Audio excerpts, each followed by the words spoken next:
Hello, and thank you for joining us today. I'm Chris Thong, I'm a director at Cambridge Econometrics, and I'm joined today by Madalena Schutter, a principal economist here who leads on our work on jobs and skills, and Richard Looney, chair of Cambridge Econometrics. So, Madalena, what do you think makes for a successful project in this area then? Three things come to mind. A diverse team of experts, making the analysis relevant to client needs, and delivering a lasting impact through capacity building. So let me explain by starting with the first one. So diverse team of experts. This kind of projects need a lot of skills to make them successful. So we come with our skills from C side, which is data analysis, economic modeling, policy analysis, scenario analysis, but then we also bring together into this journey a wide range of collaborators. They are either academics, local policy experts, other consultants, people who actually complement our set of skills.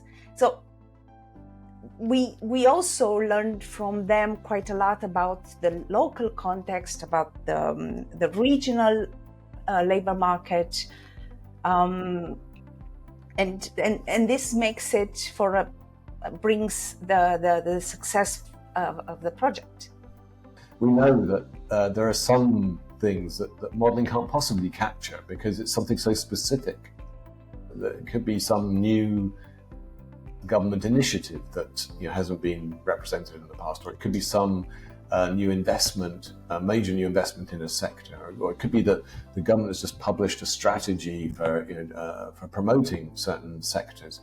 So we've got to be able to take account of all that, and it's usually the people based in the country who are close to what's going on there, and maybe actually in government themselves, who really help that. So it's modeling's a really valuable tool, but it needs to be supplemented by the kind of richness of that sort of local knowledge.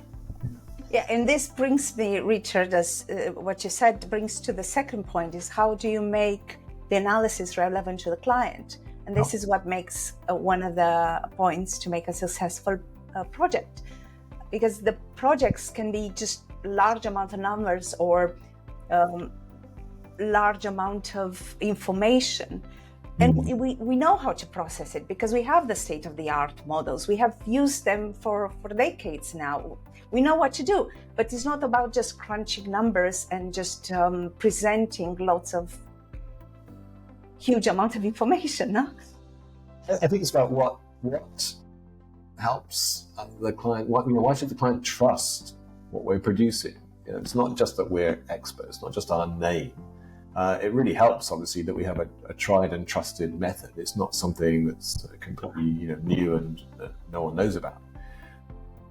But they've really got to own the results, and they'll never own them by just having a whole load of numbers thrust at them. So it's really important that we and the team develop the narrative, that's the thing that stays in people's minds. That's the thing that ultimately informs decision making. What's the story here?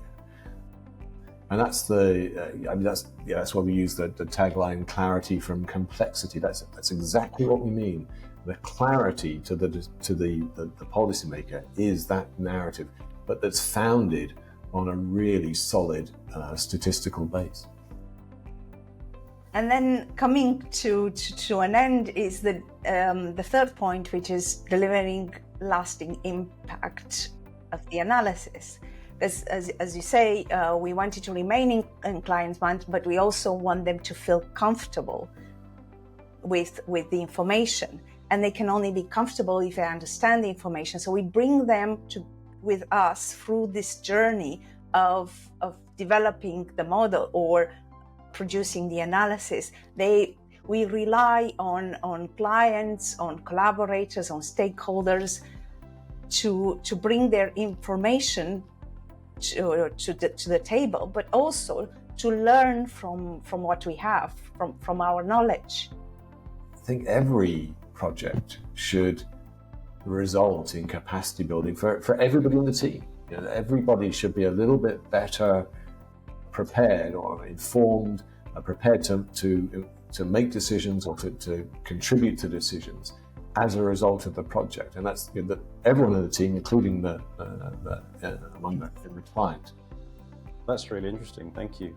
So if I'm hearing this correctly, then we there's a component of this which is it's about the team, right? You want the right set of skills, you want the right people in the room, so that we're bridging the should we say the complicated, the technical bits, but just local concerns, local data. So diverse team of experts does matter. We really care about making the analysis useful to the client as well. We can't forget about that. We can't just sit in our modeling bubble. Yeah. And that last bit really rings true in some of the other work that we do as well. It's a win for us if everyone's walking away from this having learned something new. Yeah, absolutely. Madalena, if someone were looking to collaborate with us, or they just wanted to discuss a tricky brief that had crossed their desk, what do they need to do? Just email me. I'm happy to have a chat either on future collaboration or on the tricky brief. No matter what, just contact me. Yeah, sometimes a brief just comes up that somebody is going beyond their skill set and they don't know who to approach. And yeah, I mean, we're happy to chat about that. It may come to nothing, or it may be a really fruitful partnership. Yeah, that sounds good. You know what to do then. So I just want to thank Madalena and Richard again, and also thank you all for listening today. Goodbye. Thank you. Bye-bye.